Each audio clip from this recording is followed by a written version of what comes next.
Cell టవర్ల పనితీరుపై Reliance company ప్రతినిధులు కోవూరులో ప్రజలకు అవగాహన కల్పించారు. టవర్లను నిర్మిస్తే అత్యాధునిక సేవలు అందుబాటులోకి వస్తాయని వివరించారు.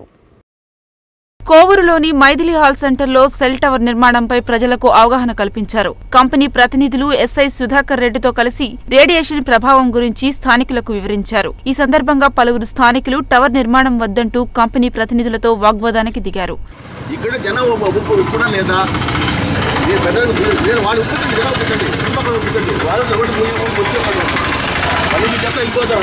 చుట్టుపక్కల వాళ్ళు 100 మీటర్ పరిధిలో ఉండేవాళ్ళు పిలవండి.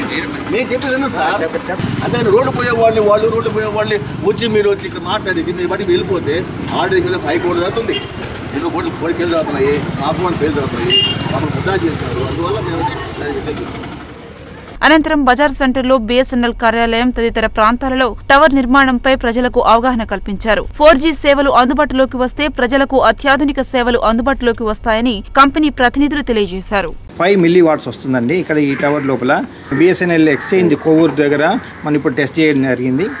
దీంట్లో ఇంత వస్తుంది. దీనివల్ల 1000లో ఇంత భాగం వస్తుంది అని చెప్పనంటే దీనివల్ల ఎటువంటి నష్టం కలగదని చెప్పనని జరిగింది. కనుక జనాలందరూ దీన్ని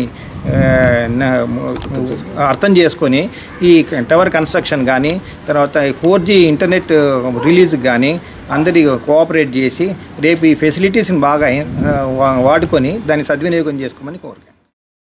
రాజకీయ పార్టీలన్నీ మైనార్టీలను ఓటు బ్యాంకుగా వాడుకుంటున్నాయే తప్ప వారి అభివృద్ధికి కృషి చేయడం లేదన్నారు బీజేపీ మైనార్టీ రాష్ట్ర అధ్యక్షుడు షేక్ బాజీ. పార్టీ కార్యాలయంలో జరిగిన సభ్యత్వ నమోదు కార్యక్రమంలో ఆయన పాల్గొన్నారు. బీజేపీ కార్యాలయంలో జరిగిన సభ్యత్వ నమోదు కార్యక్రమంలో మైనార్టీ రాష్ట్ర అధ్యక్షుడు షేక్ బాజీ పాల్గొన్నారు. ఈ సందర్భంగా ఆయన మాట్లాడుతూ మైనార్టీలను రాజకీయ పార్టీలు ఓటు బ్యాంకుగా వాడుకుంటున్నాయే తప్ప వారి అభివృద్ధికి కృషి చేయడం లేదన్నారు. బీజేపీ మైనార్టీల అభివృద్ధికి కృషి చేస్తుందని చెప్పారు. పేద ప్రజల కోసం నరేంద్ర మోడీ సంక్షేమ పథకాలను ప్రవేశపెట్టాడని తెలిపారు. విద్య, రాజకీయ రంగాల్లో మైనార్టీలకు ప్రోత్సాహం కల్పిస్తామని వివరించారు. ఈ కార్యక్రమంలో బీజేపీ నాయకులు సురేందర్ రెడ్డి, ఆంజనేయ రెడ్డి, రెహమాన్, షాజహాన్, బాషా తదితరులు పాల్గొన్నారు. ఏదైతే మైనార్టీలకు ఈ రోజున కొంతమంది చేస్తున్నట్టు దుష్ప్రచారంగా మైనార్టీలకు భారతీయ జనతా పార్టీ వ్యతిరేకమైనటువంటి భావనని రూపుమాపడానికి, మైనార్టీలని భారతీయ జనతా పార్టీకి స్నేహాస్తం అందించడానికి ఒక కార్యక్రమాన్ని మనం చేపట్టి కార్యక్రమంలో భాగంగానే ఈరోజు నెల్లూరు రావడం జరిగింది. భారతదేశంలో ఉన్నటువంటి మైనార్టీల ఆర్థిక స్థితిగతులతో పాటుగా విద్య, రాజకీయ, మిగతా అన్ని రంగాల్లో కూడా వారు ముందుకు రావాలని చెప్పని భారతీయ జనతా పార్టీ మైనార్టీ మోర్చా పిలుపునిస్తుంది. రైల్వే ప్రయాణంలో తప్పిపోయిన బెంగాల్ రాష్ట్రానికి చెందిన 2 చిన్నారులను చిల్లకూరు పోలీసులు గుర్తించారు. గూడూరు రైల్వే స్టేషన్లో తిరుగుతున్న చిన్నారులను చేరదీసి తల్లిదండ్రులకు అప్పగించారు. కన్నవారి నుంచి తప్పిపోయిన 2 చిన్నారులు ఎట్టకేలకు చిల్లకూరు పోలీసుల చొరవతో అయినవారికి చేరువయ్యారు. వారం రోజుల క్రితం చెన్నై నుంచి కోల్కతా వెళ్తున్న బెంగాల్ ఎక్స్ప్రెస్లో రాంపూర్కు చెందిన ఓ కుటుంబం ప్రయాణించింది. చిల్లకూరు మండలం ఓడూరు రైల్వే స్టేషన్లో కాసేపు ఆ ట్రైన్ నిలవగా ఆ కుటుంబానికి చెందిన ప్రసన్నజిత్, ప్రదూపతో అనే చిన్నారులు ఆడుకుంటూ ట్రైన్ దిగేశారు. ఆ తర్వాత ట్రైన్ వెళ్లిపోవడంతో చిన్నారులు అనాథలుగా మిగిలారు. అయితే ఆ చిన్నారులు రైల్వే స్టేషన్లో తిరుగుతూ ఉండడం గమనించిన సునీల్ అనే ప్రభుత్వ ఉద్యోగి వారిని చేరదీసి పోలీసులకు అప్పగించారు. చిన్నారులను స్వాధీనపరుచుకున్న పోలీసులు వారి ఆలనా పాలనా అంగన్వాడీ కార్యాలయానికి అప్పగించి సంబంధిత బంధువుల కోసం విచారించగా ఆ చిన్నారులు బెంగాల్ రాష్ట్రానికి చెందిన వారని తేలింది. రాంపూర్కి చెందిన సీఐని నెట్ ద్వారా సంప్రదించిన చిల్లకూరు పోలీసులు కుటుంబ సభ్యులకు సమాచారం చేరవేశారు. చిన్నారుల ఆచూకీ లభించడంతో చిన్నారుల తల్లిదండ్రులు చిల్లకూరు పోలీస్ స్టేషన్కు విచ్చేశారు. పోలీసులు ఆ చిన్నారులను ఐసీడీఎస్ సమక్షంలో తల్లిదండ్రులకు అప్పగించారు. ఈ వివరాలను ఎస్ఐ దశరథ రామారావు వెల్లడించారు.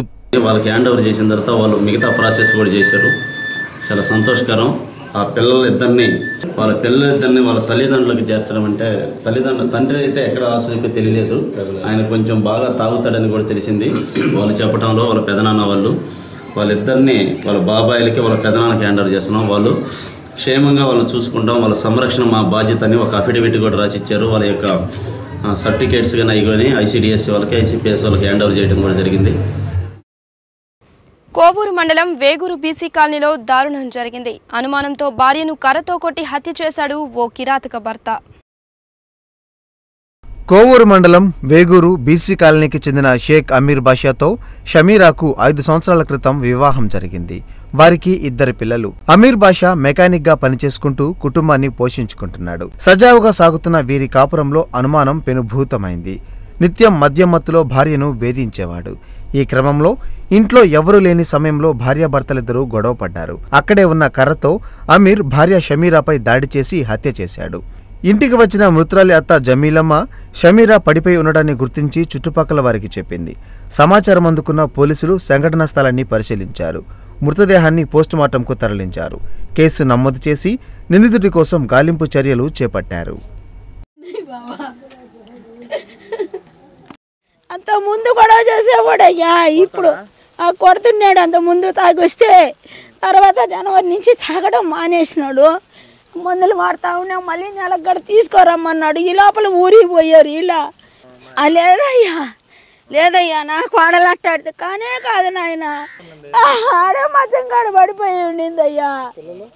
పిల్లలు నాకు బయట తిరుగుతాను. నేను మేకలు తొలగొచ్చేకి నాకు కాళ్ళ చుట్టుకున్నారయ్యా 2 బిడ్డలు వచ్చి. అనుమానం నా కొడుకే కొట్టేసి ఉంటాడని అనుమానమేనయ్యా. నాకు ఇంకెవరు కొడతారయ్యా నా కోడలే.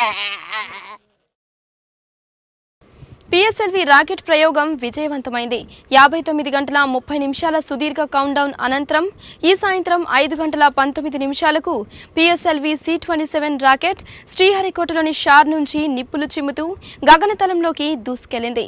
నిర్దేశించిన సమయానికి నిర్దేశించిన భూస్థిర కక్షకు నావిగేషన్ ఉపగ్రహాన్ని చేర్చింది.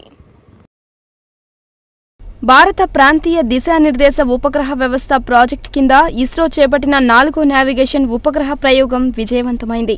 శ్రీహరికోటలోని సతీష్ ధవన్ అంతరిక్ష ప్రయోగ కేంద్రం నుండి ఈ రాకెట్ ప్రయోగాన్ని ఇస్రో చేపట్టింది.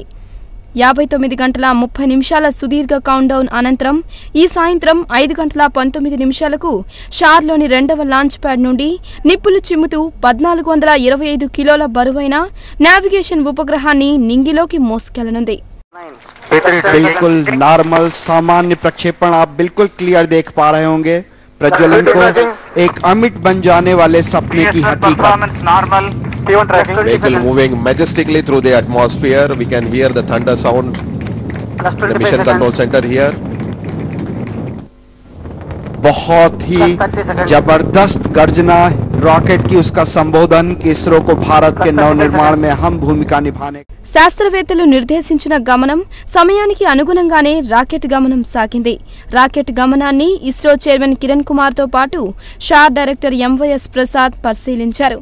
నిర్దేశించిన మాదిరిగానే 4 దశల ప్రయాణాన్ని పూర్తి చేసుకున్న పిఎస్ఎల్వి రాకెట్ 4వ నావిగేషన్ ఉపగ్రహాన్ని భూస్థిర కక్షలో ప్రవేశపెట్టింది. 4వ దశ ప్రయాణం పూర్తయి ఉపగ్రహం కక్షలోకి చేరిన వెంటనే శాస్త్రవేత్తలు ఆనందంతో ఒకరినొకరు ఆలింగనం చేసుకుని అభినందనలు తెలుపుకున్నారు. In a very precise orbit, 285 by 20,600 plus. उपग्रह को भी यान से अलग किया जा चुका है और आप अपने स्क्रीन पे चेयरमैन को सभी निदेशकों से गले मिलते हुए देख पा रहे होंगे. This is the first mission for Dr. Kiran Kumar after taking over as chair. భారత ప్రాంతీయ దిశానిర్దేశ ఉపగ్రహ వ్యవస్థ ప్రాజెక్టు కింద ఈ ఉపగ్రహాన్ని ప్రయోగించారు. ఇప్పటికే PSLV C-22, PSLV C-24, PSLV C-26 ద్వారా 3 నావిగేషన్ ఉపగ్రహాలను విజయవంతంగా ప్రయోగించి ఉన్నారు. 4వ నావిగేషన్ ఉపగ్రహం కూడా విజయవంతంగా కక్షలోకి చేరింది.